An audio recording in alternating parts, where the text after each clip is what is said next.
जय ST वैदिक शेतकरी मित्र, शेवग्याचं पावडर करणाऱ्या सर्व शेतकऱ्यांसाठी आज मी खास खुशखबर आपल्याला सांगणार आहे. मित्रांनो, शेवग्याचा जेव्हा पाला बनवला जातो तेव्हा दोन प्रकारच्या समस्या फार मोठ्या प्रमाणात येतात. एक म्हणजे पानं पिवळी पडणं आणि दुसरं म्हणजे त्याला बुरशी लागणं. मित्रहो, आता थंडीचा पिरियड चालू आहे.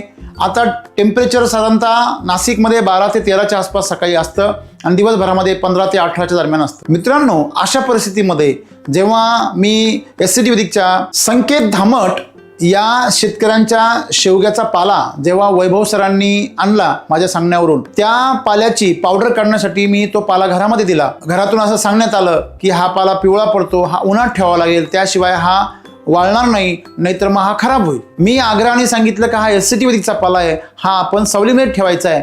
आणि आश्चर्यकारकरित्या त्यांना अनुभव असा आला की आज चौथा दिवस आहे.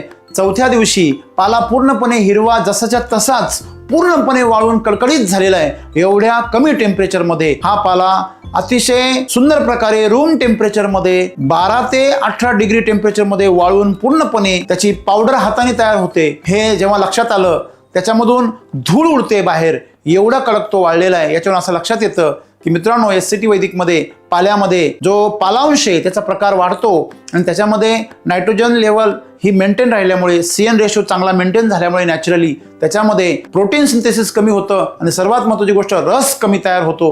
त्यामुळे तो पाला सशक्त आणि औषधी बनतो. मित्रांनो, जे शेतकरी एसटी वैदिकच्या माध्यमातून शेवग्याचा किंवा इतर वनस्पतींचा डिहायड्रेशन प्रोसेसमध्ये ते भाजीपाला इतर पिकं सुकून विकतील, त्या सर्वांसाठी एसटी वैदिक हे भविष्य काळासाठी संजीवनी ठरणार आहे. धन्यवाद.